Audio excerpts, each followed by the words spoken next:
Hello everybody and welcome to another night here in the Heroes Launch. Today we've got the Super Sunday Showdown and I'm not alone, you see right next to me we've got Josh with me.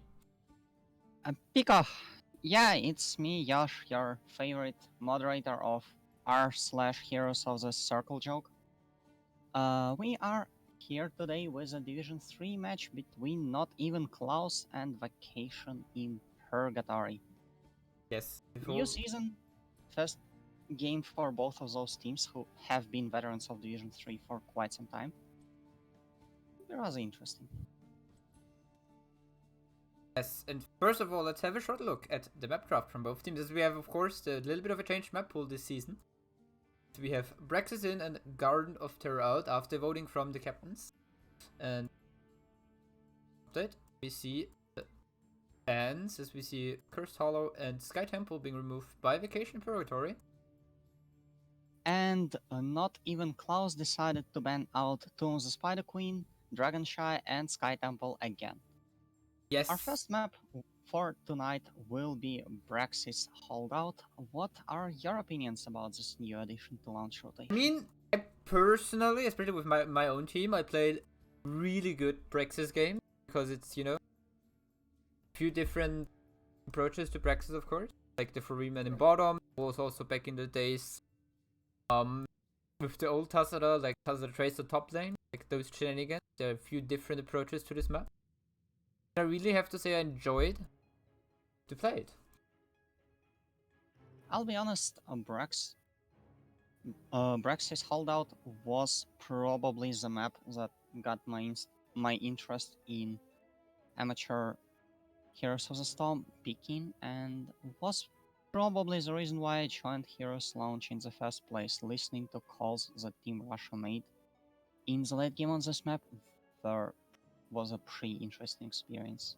It seems like both teams are ready, so let's go and jump straight into the draft of our map number 1, Brexis Holders. Still got the timing, Still got it. Hey.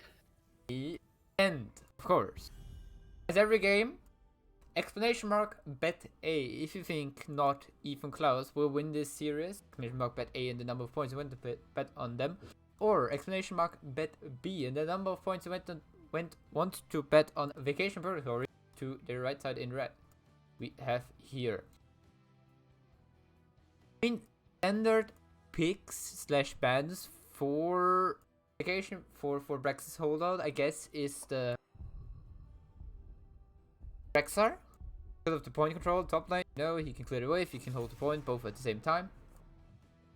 Brexis Holdout, more like Brexar hold on to the damn beacon. But, the focus in draft will not be on Rexa, and in lobby, one of the teams even said that we would be foolish to expect Rexar tonight, so my eyes are open for any potential things that might be showing up in that offlane. We do see Zul banned out already, not an alternatively balanced champion at the moment. While we do see team on the left going for a player-based approach, I guess, with the Raymain taken out. Yes, next ban coming out from not even Klaus. It is the Rexa, as we mentioned before, very strong on this map. Very strong soul winner, able to hold the point and soak the wave at the same time. And, my bet for the last ban would probably be the Deathwing. But it is not so low of a division, so they actually decide to ban out Chromie, who has a lot of wave clear and can turn the games over in the late game. Especially she's a very strong anchor in the bottom lane. Because of her long range poke, you can really push in hard into her. You have a rough time. First of all, we see the first pick from the side of not even Klaus. It is the Johanna. And on the other side, we see him. He got reworked with the latest patch. It is Tassada. Can't believe they picked Malfurion. Sorry, that's... So... It's Malfurion and Tassada are the pickups from the side of Vacation Purgatory. What do you think about the reworked Tassadar? I just can't believe they decided to pick two supports in the first round. Oh wait, he's not a support now. Yeah, right. I mean, as a Butcher main, I think that the main advantage of the Tesla rework is that he can no longer run away at any moment. But I don't think my opinion is the most popular. Raynor and Li Ming, two widely known carries picked up by not I mean, even Klaus. one downside of Leeming on this map especially is that she lacks wave clear a lot. But on the other side, we already see Reyna and Johanna before them. Reyna nowadays, with the Exterminator and Johanna, of course, staying with the most wave clear, are making up for the fact that Leeming just lacks it. Well, speaking of heroes with wave clear, Rega might not have a lot of it, but he does have some camp clear and is therefore banned out. Especially On the nowadays, left side, as Rega is being played with Bloodlust, by the way, so we've seen a lot. So possibly a reason to ban him because of Johanna, Bloodlust, and the Rainer. Can be very scary when you just walk into your face. You can do you cannot do anything against it. I mean, get some resets. we have played a Raynor Abathur Bloodlust composition yesterday, and I was very surprised to find out that instead of Raynor, we got the Tychus on the team for some reason. Meantime, we see from the side of Vacation Pro, we see Thrall and Mal'Ganis are the pickups. Now the question is, as this is a very early Thrall, could it be a solo lane Thrall or a 4-man Thrall? With the pickup of Sonya from the side of not even Klaus right now, in theory Thrall would win this matchup in the 1v1. Which is somewhat interesting because why would you pick a solo lane that loses the 1v1? But, I mean, a player called Son of Wolf picks up Thrall, I would be a bit scared of the combination. On the side of the last pick from not even Klaus, we've got the Ana in, so we see the Ana Li Ming combo, which is pretty strong. And, you know, Ana has a lot of other things. Speaking of other things, and other alternatively balanced heroes, we do have the Deathwing showing up on the last pick. Pretty solid option for the solo lane, pretty solid option for a 4-man, pretty solid global if you need some additional pressure on the beacon up top. For me, it's really interesting to see who we will see in the solo lane because both, like in theory, Thrall wins against Sonya. You can definitely put Deathwing into the 4-man as the more or less ranged assassin, as the mage. Well, let's see where it will go as we are spawning into the game. Both teams have their portrait synergies almost on point because not even Klaus have that one griefer with a Carbot Kerrigan portrait instead of Carbot Zerg. I think the Kerrigan is like the queen of them. It's Cake Bomb, it's the captain of them. So, you know, Kerrigan is the queen of the Zergs. He's the queen, more or less, the captain. And the rest are just his Zerglings, you know? Well, possibly. Okay, sure. At least I am excited to see the Zerg versus Lions matchup come to life with. On the left side, Queen of all Zergs, Higbomb playing on the Ana. And on his team there are 4 little Zerglings, Lynxbomb on Li Ming, Forest Drunk on Raynor, Ares on Sonya, and Signwolf is playing Johanna. And to the right side, we've got Vacation Purgatory, we've got on the Deathwing, it's the Brave Lunatic. On the Thrall, it's Son of Wolf, Ain on the Tazda, Susterico playing the Morganas, and last but least their captain, Azok on the Malfurion. And it looks like it is indeed going to be the Thrall in the Foreman with Crash Lightning and everything. Love to see that. Usually not that widely picked. I mean, still don't like Crash Lightning, sorry. It's weird. Imagine not liking Crash Lightning in 2020. SMH. I mean, it will be much harder to stack once the Zerg waves come in, But I think in a 4v4 it is as close to ARAM as it gets, and Crash Lightning has always been a solid choice for an ARAM game.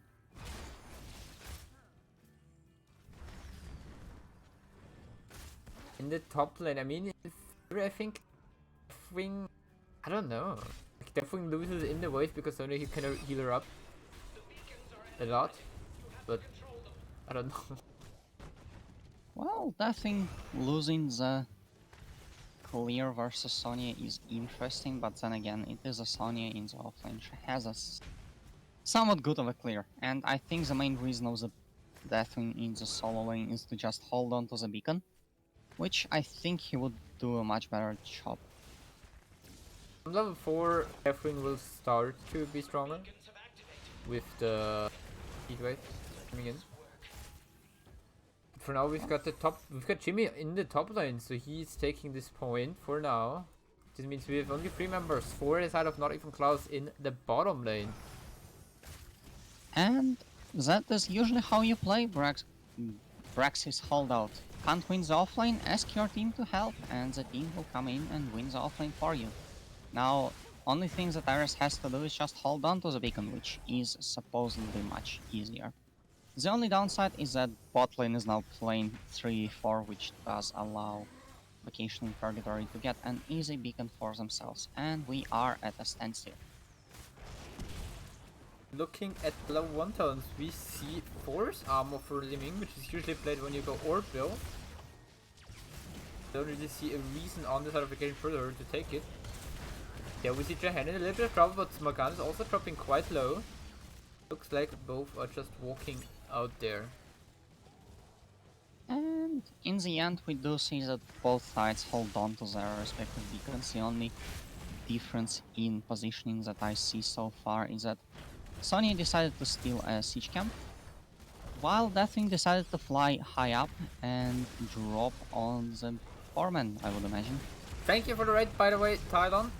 Appreciate it. Now we see Deathwing down here in the format. This is Serena out of position, he goes down, but Sonya now in the control of top lane, especially with the siege camp as well, pushing in. Deathwing now in the need to walk back up towards the top lane because he just flew towards the bottom. And this is how you play Braxis holdout. You can't win the foreman, ask your offlaner, and he will help. The problem is that offlane is now 0 versus 1, and Sonya is getting some amount of push in with the camps that she just taken. Especially the Sonya is one of the solo laners which can hard push in the solo lane. Yep. And to help with the pushing objective, we do see that Forest Trunk moves up to help clear out the hard camp, which will do a lot of work. And now we see in the top lane the 1v1, which should usually be won by Deathwing, but now Reyna joins there as well. Oh, he doesn't, okay. Just picks up the experience globe. Right, Sonya now in a lot of trouble, but Deathwing also should leave now, as Jimmy is here to hit hard. Time in the bottom lane, see Anna being in the middle of 4 points, but it's China. Now she's getting stunned, but there's Darren Skin trying to walk out. Nice sleep from Anna against Morgana's Enthrall, making sure that Anna has a nice time walking out. Top lane meantime 2v1 push from the side of not even Klaus. And the wall is gonna be defeated in the result of that. Deathwing not exactly able to fight against the Rainer, sadly. Needs to close the distance, and if he tries to close the distance, we have the Sonya here putting all the damage in as well. Happens. Yeah. Reina has no option but to move back down after he got his objective up top. And you see... Combo that from was a lot of Ming. damage. Big Ming combo on to Mafur and drops him from 100 to like 30%. Both points under the control of the blue team, and Deathwing in the top lane still not defending the blue again. Really struggles with doing so. Now Johanna just needs to hold on, which is a thing that Johanna has been historically good at doing. Getting stunned, press D, you're alive. Taking damage, press D, you're still alive. And I mean, you don't even need to move away, so they can't even body block you, because you aren't moving. In the end, it's gonna be a 100% Zerg wave versus 18% on the red side. And let's see how the bot lane will defend. Bottom lane, 100% Zerg wave. I don't see the best wave clear from the side of Vacation Pro, but especially with Tesla, they have probably enough to just defend it. Meanwhile, in the top lane, Sonya has already dealt with her share of the Zerg and is taking a lot of anger out on the Deathwing, who will just run away up in the clouds.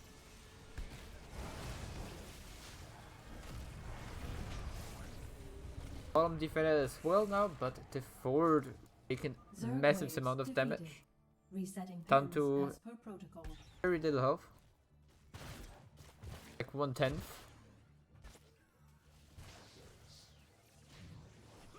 First camp we see from Vacation Pro as they are starting to work on the Bruiser camp. And on the other side we also see not even Klaus doing their siege camp in the bottom lane.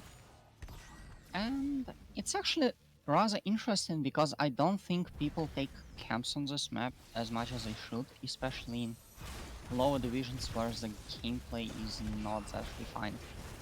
But we see that in Division 3 we do have teams take camps, we do have teams steal camps as well on Braxis, which is usually looked at as a map devoted to laning, because you have those beacon phases stretching out for long periods of the actual game. Level 10s are going to come into play for both teams, with Vacation and Purgatory being slightly faster to get it, I believe, but no. Casper's curse. Anyways, we have to the left side from not even Klaus. We see the Blessed Shield, drive the Berserker. Hyperion already popped here. Another boost away from force. Wait, we have a fight down here. There's the Earthquake coming in. Jimmy in a lot of trouble here. A bit off position. Blessed Shield to zone him off. Azog not taking tons of damage. Very close to being reset. There's the Black Hole coming in, and Li Ming is the first one to fall here. Now Deathwing is in the air tonight. Can you feel it? And Diana is taking tons of damage and she goes down as well. It's 2-0 in favor for Vacation in Purgatory. And here are the ults well used. I think the highlight for me is the Black Hole, which is a new and very interesting ultimate for the Tesla. Blocking out Ana, stunning her, not giving her any way to help the carry who got stuck in the backline of the opponents. Thrall moves up and tries to get his Deathwing siege camp to try and help mitigate the push somewhat. Meanwhile, Deathwing takes the beacon, the foreman also takes the beacon 3v4, and the fight might be brewing. We do see Mal'Ganis going in, and it's actually rather peaceful in the end of all of this. In the meantime, in the top lane, making ready is now in the air, so possibly can land in the bottom lanes. Well, let's see if Vacation and Purgatory will try to save their fort, which should die on like the next waves that gets there basically. Or if the Deathwing decides to drop in on the opponents and try to get a fight. And with the top lane being so low, okay, no, Jimmy ported back, went to the bottoms.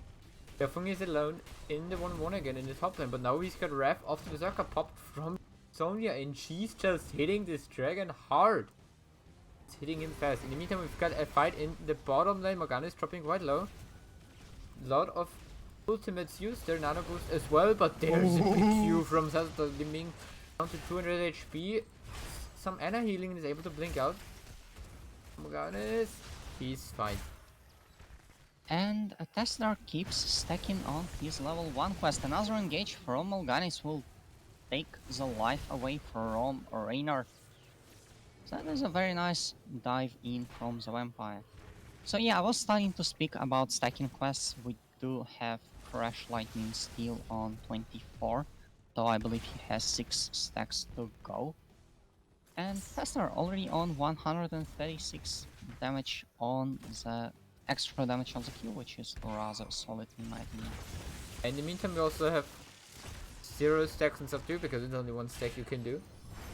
And we've got from the strongest zone in the game, we've got the vengeful roots, the broccoli, how people call it. We've got 7 stacks so far. Now Azo getting engaged here with the blast shield, another Sonya spear, and goodbye Malfurion.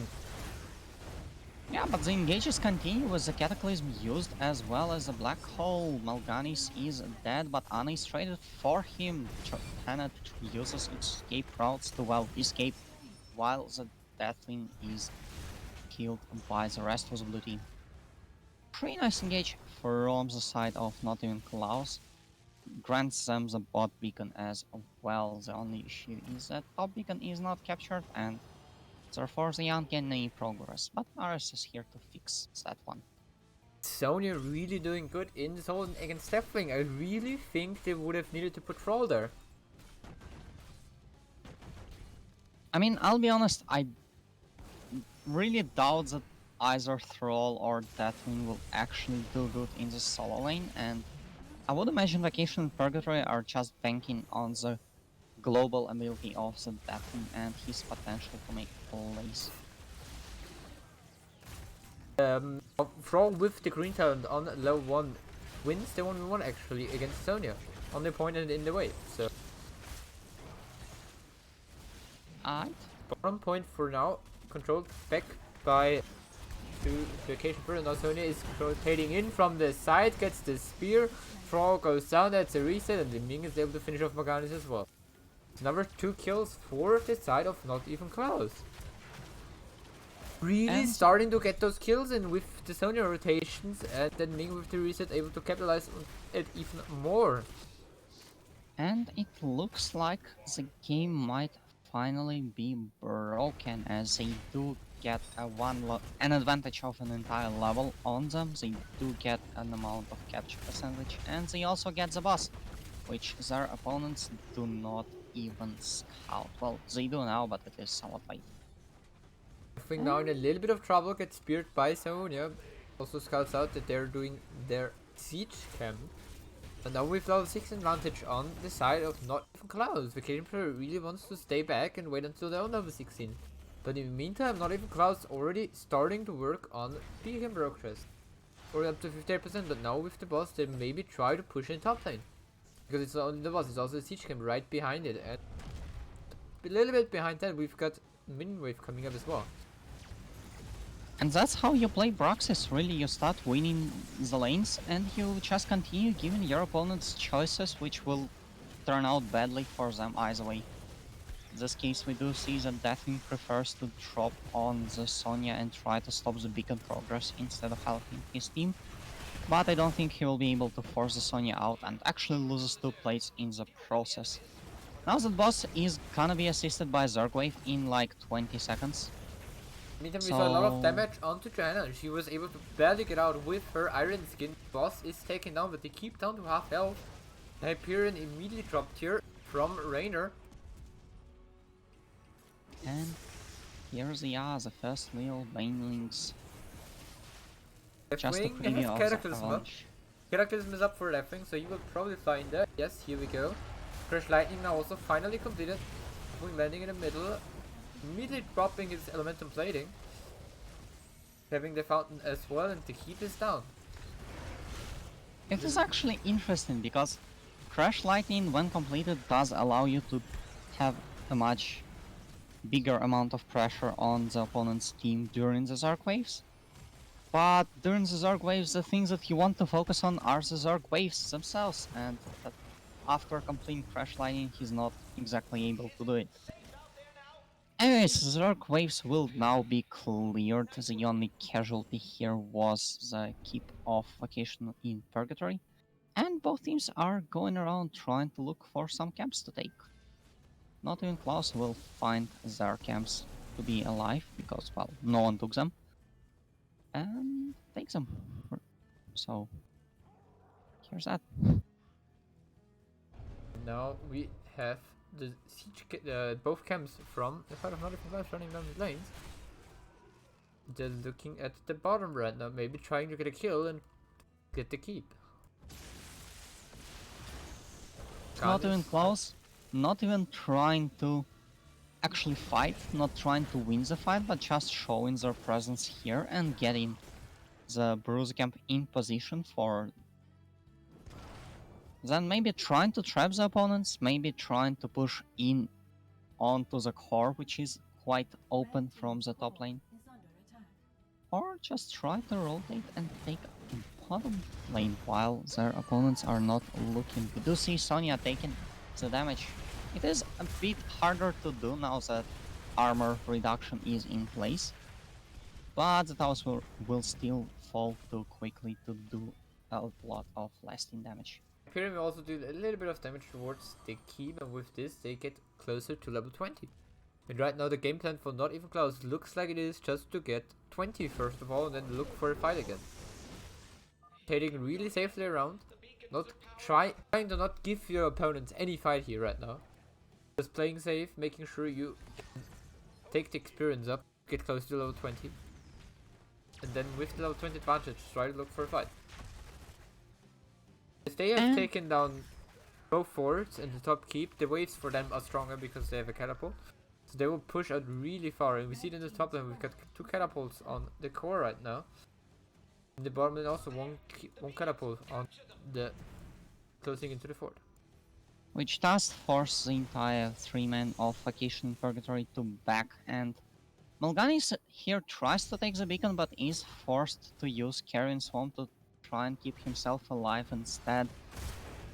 We do see Deathwing trying to Cataclysm in on top of the point to maybe stop some of the capture percentage, and going in, continuing to do so. We do see a nice sleep from Mal'Ganis, and bodies surely will start to fall soon, but it does not look like that so far. A lot of people low, but none of them dead, except for the Mal'Ganis who got caught way out of position. It was just everyone pressing hard at the moment.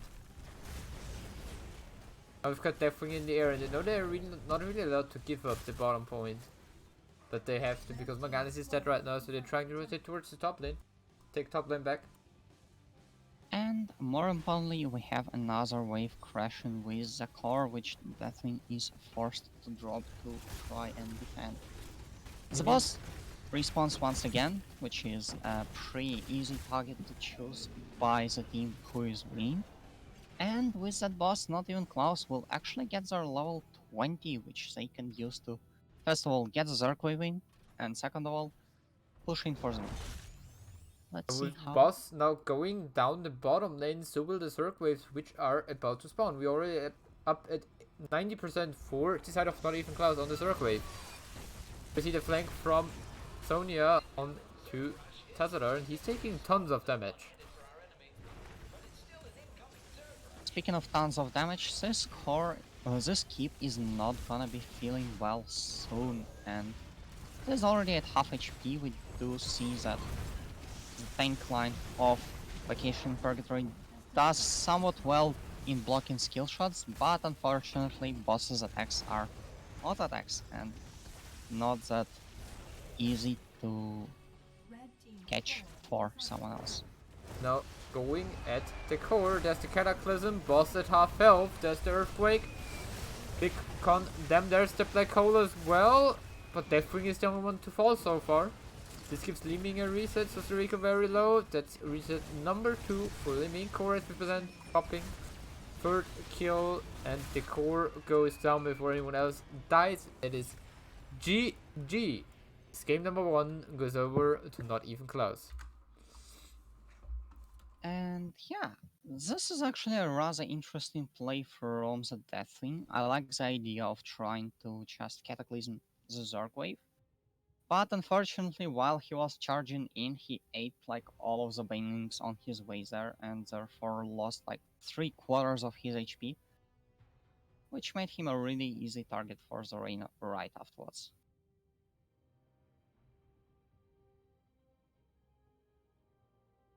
Yeah, we do see that first pick is chosen by Vacation in Purgatory. And let's see which map will Not Even Klaus go for.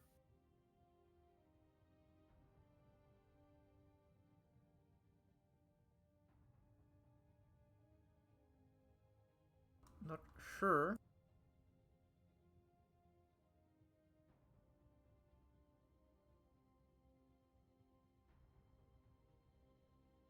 Unless you know a map called Draft. I would interpret Draft as a declaration of. I mean, looking at the maps which are left open, which we see right now on the screen.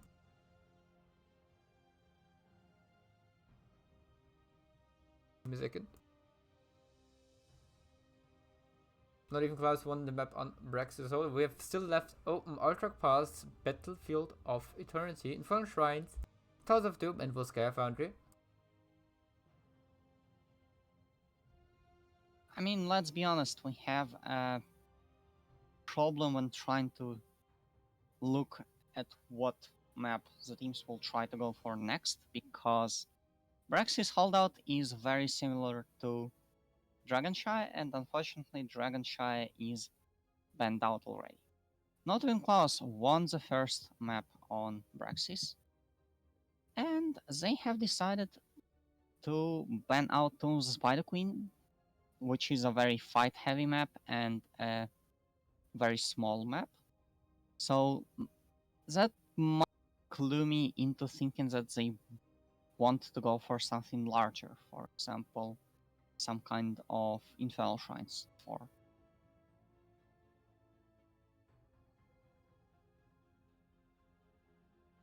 That's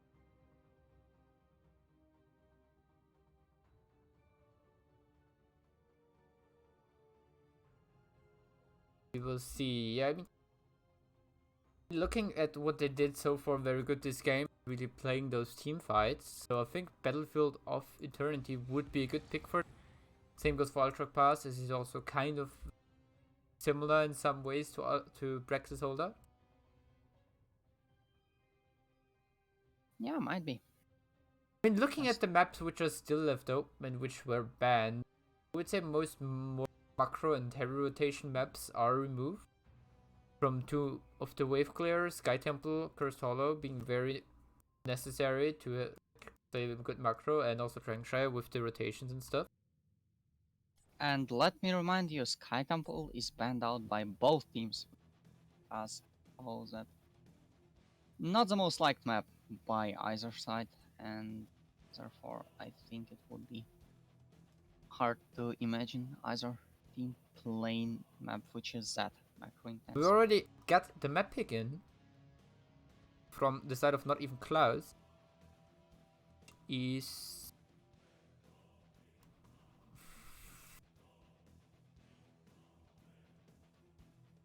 which is the foundry of Volskaya Industries, where we are going to go. I guess not even Klaus have decided to instead try to focus on the fights, because Sky Foundry is a very fight heavy map, and there is a lot of potential to just dive on people as well. So might expect some kind of Rega shenanigans once again, might expect even some kind of Arthas things with Sindragosa, which I have been trying to make work, and it does require you to switch the way of thinking a little bit, and in my opinion it pays off rather well. Right, we've got both teams ready, so immediately let us jump into draft of game number 2 and possibly last game of this series as we go to Volskaya Foundry. We do see that the red team will take the first pick, which does mean that they get the first ban as well. Now, last time around they banned out the Zul. I don't think there is any reason why they should not ban out the Zul again. But it is instead gonna be the Chromie as a first ban this time around. I mean, Chromie very strong in Volskaya Foundry as well.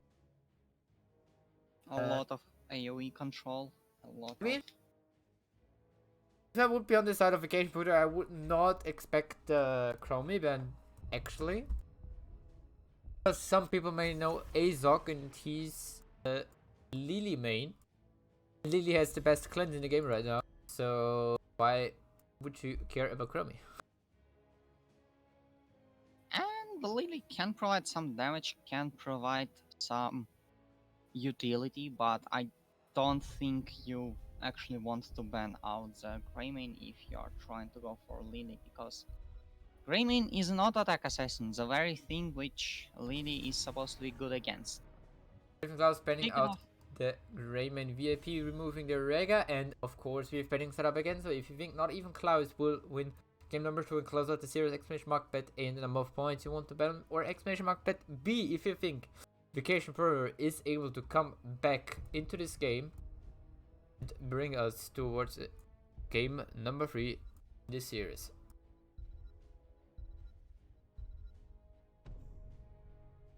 speaking of not even Klaus, they decide to take out Kalthas, the main of lower leagues and the mage who is almost permanent down there. Kalthas is just generally good on Volskaya because Volskaya is map that involves standing a lot in some rather tight spaces, and therefore sharing the bombs becomes a necessity rather than a thing which you try to avoid. Johanna will be our first pick. Who would have guessed Johanna is usually the hero you pick first ever because she's a rock and there's no way around it. Rainer etc is gonna be the options from the other side. Okay. Mosh Pit. Talking about the rock you won't get around, etc trying to push the rock away with his guitar. He's the pickup. Usually you have Johanna winning the tank matchup against etc because of her Condemn, Unstoppable, and the Blessed Shield being able to really interrupt etc in his engages, and especially the Mosh Pit.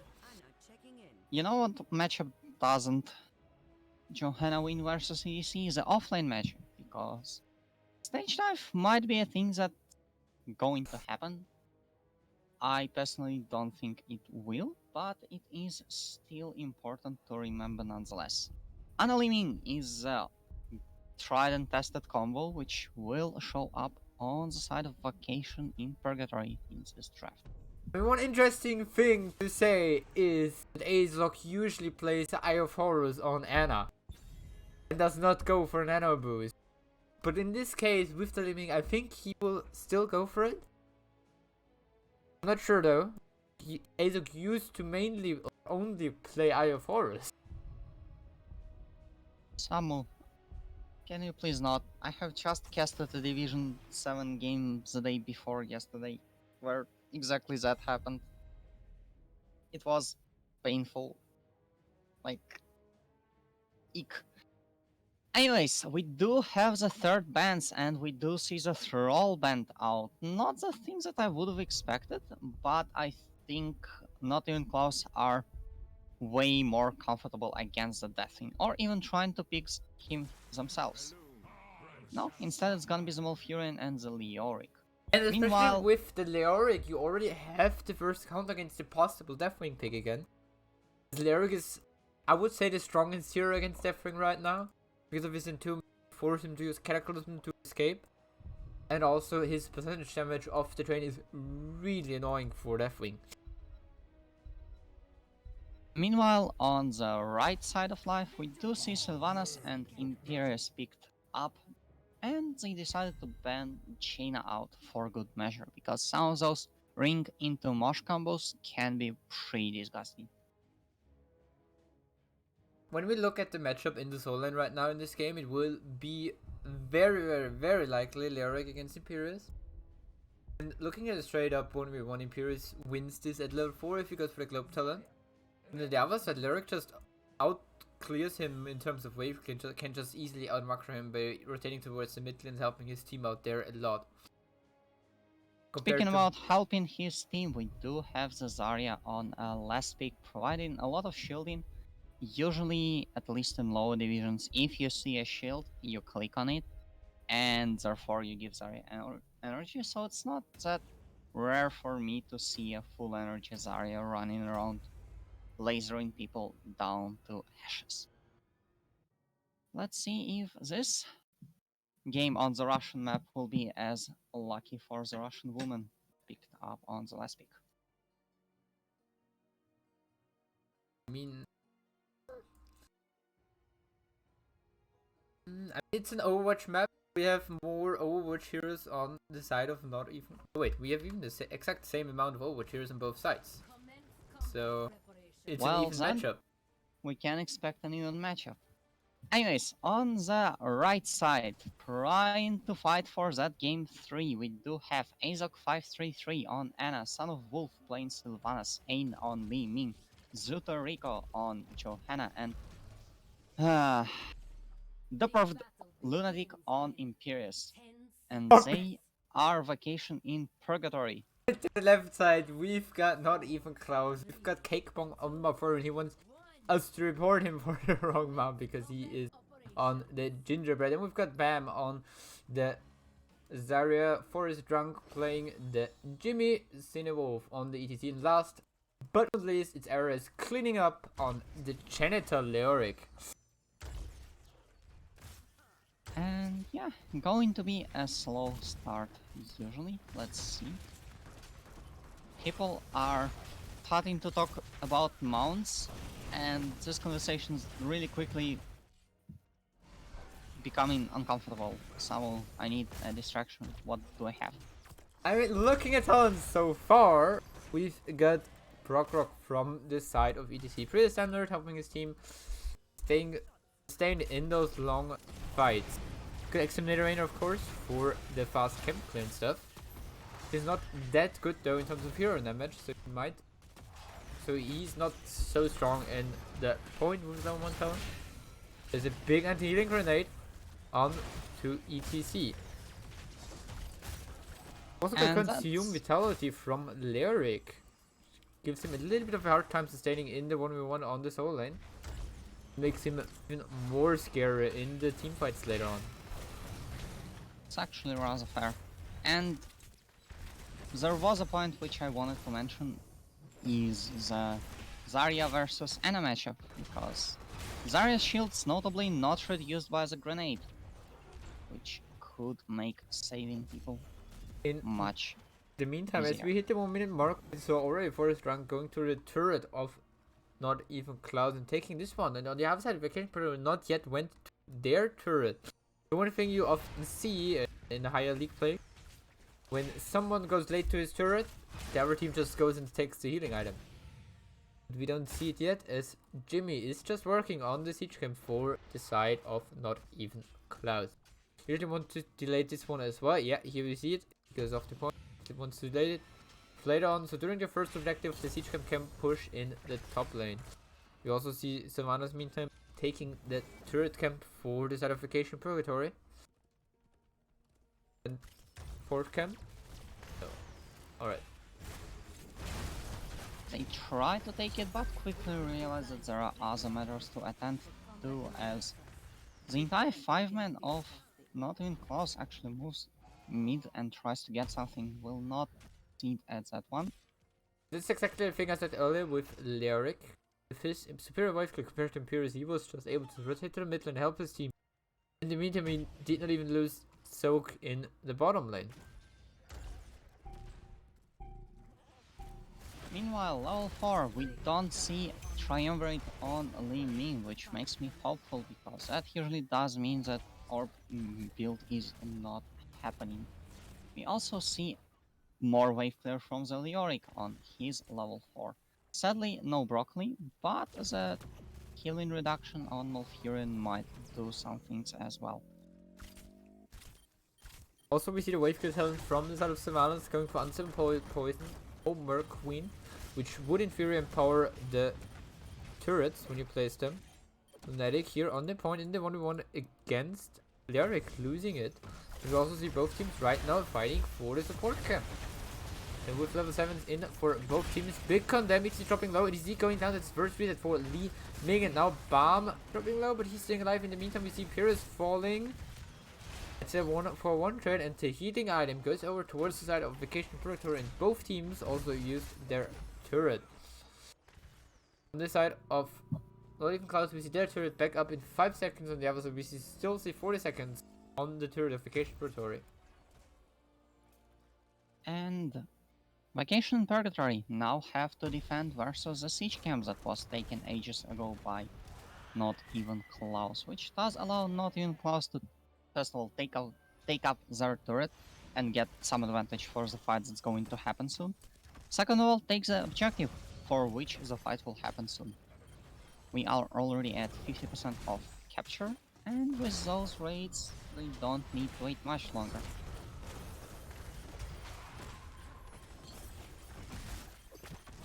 Now we hear the fight for the point. Is he dropping down? Is he going down? That's suited for Li Ming. Will they be able to do much with it? So we see the Wave Walk from... Oh, big shit come up from side of Imperius against Reina, but he's there with the knockback, saving himself, making space to get out. And the capture is stopped on 97%. That's gonna hurt. That's not even a 99. Wow. Also, not going into overtime might be the better thing. Ares decides to just stand in the approach to bot lane to get a cheeky W off on the Imperius. In the meantime, we saw the turret from the side of not even Klaus was used, I think, and now we see again Derek in. He gets an unit, drops low, but he's fine. No, wait, we've got the turret still on Zarya. We also see the healing item still in the hands of Anna. The turret of Caterpillar is placed, but it's very far on the right side. So, not even Klaus trying to find on the left now, making sure they're not in range of this turret. Big quickly comes Drozar. We do Big see a very nice charge combo here, but not a lot of lockdown to follow up, and nicer will the damage follow. We do see Imperius falling quite low as well as the Sylvanas, but everyone will get away. Johanna being the last remnant of Vacation Purgatory staying on point. The healing camp is pressed, and the power slide will heal the entire backline of VIP. ETC will pay for this with his HP. Zusariko will also fall really low, and everyone is low, just no one is dying. The sheer resolve of those people. Power slide on Sylvanas. Just needs one reset and she will be able. There's the reset. There's the first one. Mafurin goes down, but not really much of a follow-up kill. Now we have level 10s in for Vacation Period, and here we see the Eye of Horus picked by Anna, as I mentioned in draft. Then we also see the Wailing Arrow from Sylvanas. Wave of Force by Li Ming. The Blessed Shield from Janus, and no Falling Sword shenanigans. And the Angelic Ornaments from the side of Imperius. In the meantime, we saw also the other team hitting level 10. We saw Jimmy in the meantime bottom lane stepping up and immediately using the Hyperion, getting down a little bit of damage on the wall. Top lane, of course, not trying to take out the Fount to have the advantage for the next Protector fight. Samu, you promised me when the Ming gets resets, she will kill everyone. Instead, I have an Eye of Horus. I mean, you also promised me an Eye of Horus, but still. Anyways, we do see that that one kill was in fact enough to secure the Protector, which is still the most Russian thing, just taking that thing called Protector and using it to aggressively push down buildings. We do see the walls in top lane and mid lane severely damaged, with the well in the top lane missing. Why is this important? Because the next objective is going to be top, and not having a well there makes your journey to get some HP much longer. Even Klaus having one very interesting ultimate choice, as we see the ETC going for a stage shift. The rest is pretty standard. Stage shift really interesting to see. I'm not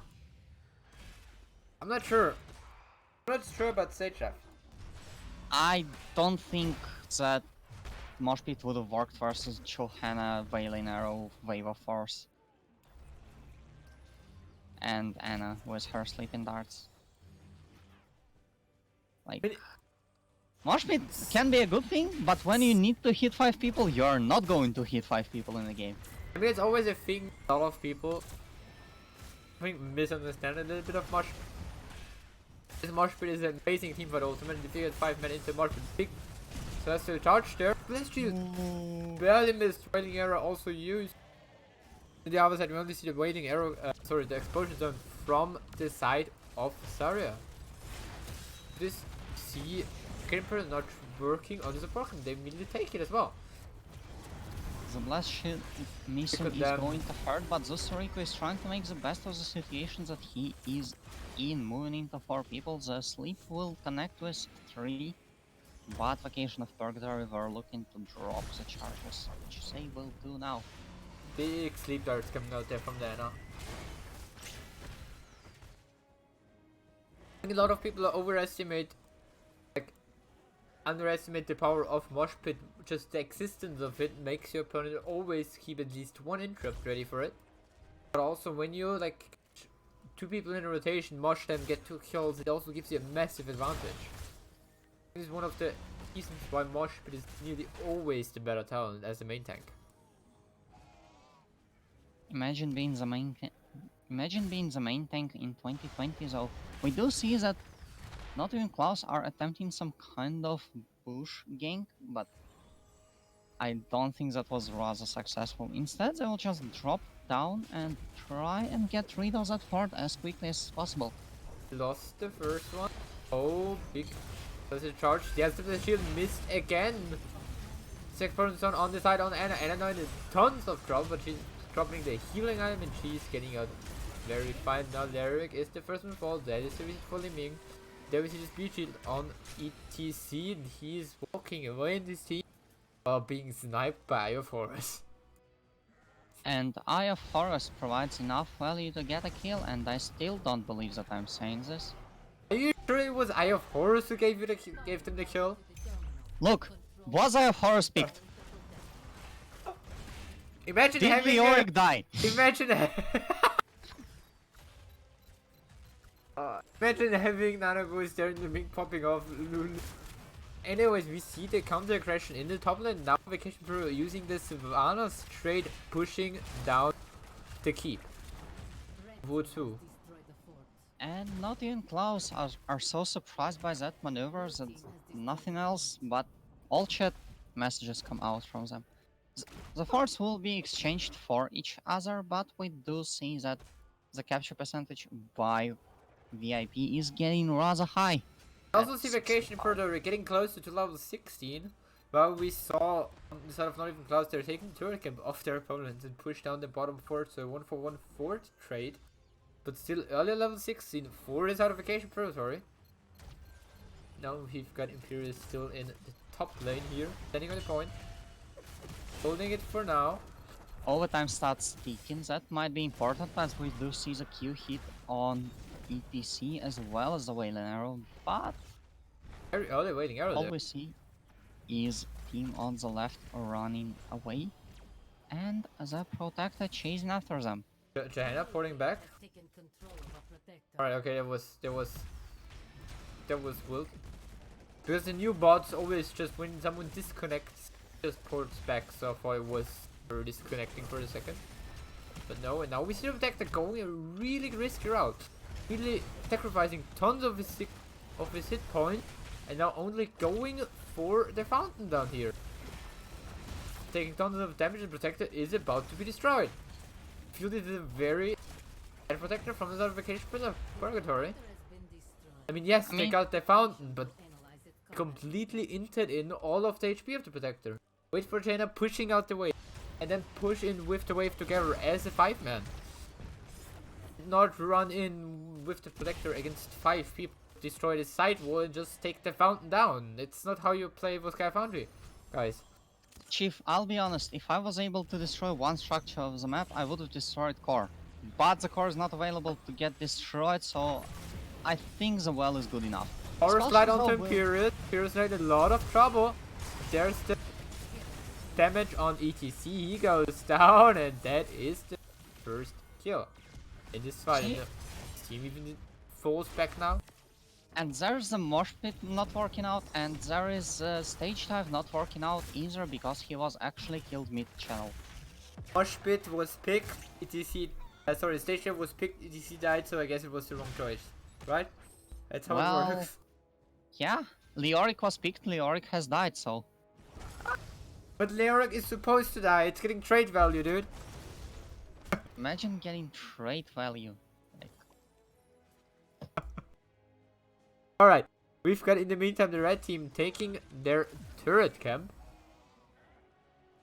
And you see the problem with Vacation Purgatory is that they are running out of people who can actually take on turrets. So this is a grand master plan of not even Klaus, just feed turrets to the right team until they can't hold on to them anymore, and this will force Azok to drop the Healy theme, after which you pick up the Healy theme and fight. Or you just take an Doom engage. On Johanna, there's a big wailing arrow on Jimmy, is taking tons of damage, but he's able to escape, and now Lyric with his wave walk ghosting around, reducing the damage on the side of Vacation Bird, but he's not hitting Liming with it. But he's also not able to get a reset. He has the power slide on Liming, and Liming goes down, healing item dropped, Imperius on the run. Looks like they're getting out. And just like that, Stage Dive secures a kill. Stage Dive was picked, Liming dies, Stage Dive a good choice apparently. Wait, what? Always was. See, Stage Dive is the best split push in Ultimate. They have destroyed the wall down bot, the well is losing half of his HP to a Hyperion. And the next objective is going to activate soon. Now we see mid being pushed in a little. Lyric just Qs once and the wave is gone. Just Lyric things, I guess. Beachcamp is about to be taken by Vacation Purgatory. Bottom point has spawned now. And we actually see a very even inexperienced, a little bit of a lead for the side of Vacation Purgatory. We already lost the last fight. I like the idea of Vacation in Purgatory just continuing to push resources into the top lane, which does force people from not even Klaus to back up there once in a while to just defend the lane and keep your wall healthy. For example, now we see that Trainer is up top defending, which does mean that they can't take an engage in the bot lane, and therefore this level 20 window is wasted, which is a very good part for Vacation. It's a very short level 20 window, you have to be fair. That is indeed correct. So, I heard you like Mosh Pit. How about an APC that takes Stage Dive and the Mosh Pit on level 20? Notably, this is the best kind of Mosh Pit, the Death Mosh, which can't be interrupted. You die for it. Dying is one of the worst things you can do in HOT. But anyways, now we see the Stage Dive in. Here's with the shield, big power slide onto 2. There's the 2 million to Anna. He's taking tons of damage. He's the first of all, but there's the Death Mosh on 3. Savannah's going down, and everyone from the side of not even Klaus very healthy. Susariko dropping low on the Johanna. The Aris going in, but there's the diamond skin for Johanna, and she's able to walk out of any harm's way. The Imperius is not so lucky because he does not have a diamond skin. As or an iron skin. Now they keep focuses Johanna, and so is Zarya, and she goes down. That's the reset for Li Ming. And there we have it. Death Mosh being the key to success of the engaging ETC thingy. You go in with Stage Dive, you slow everyone down, you get a nice engage off the top of that. And after you eventually die, you mosh pit everyone, because people aren't going to move out when you die because they don't have enough time. Start to see the tactic of ETC. Stage drives into the opponent, dies, is in a good position for the Death Mosh. I guess that's how it works. Right? I got it. Got it.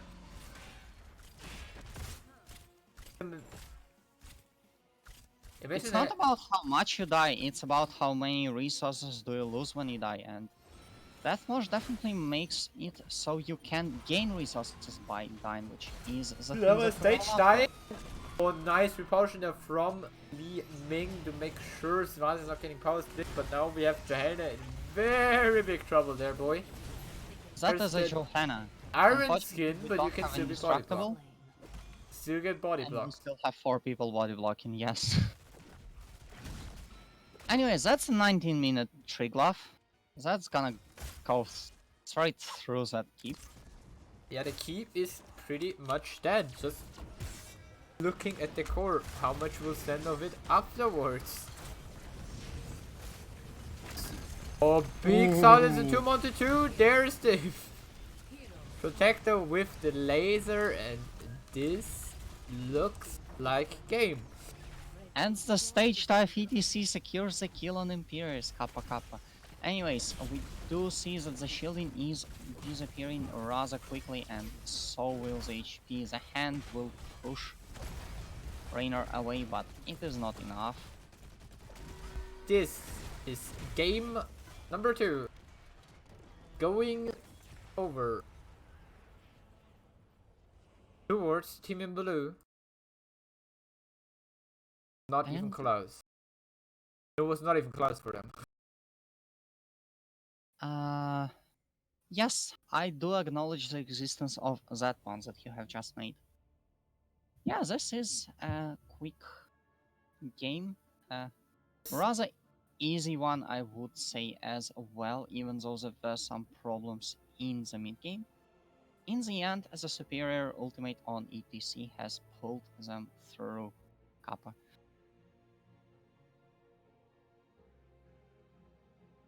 And with this being done by now,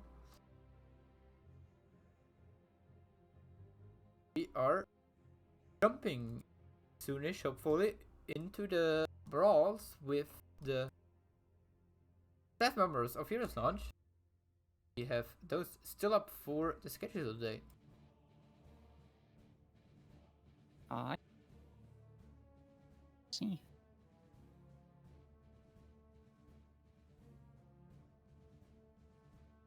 Actually, I'm kinda happy I'll take the brawls over the interview thingy, because I have been notoriously not good at interviews, because I'm notoriously not good at memory.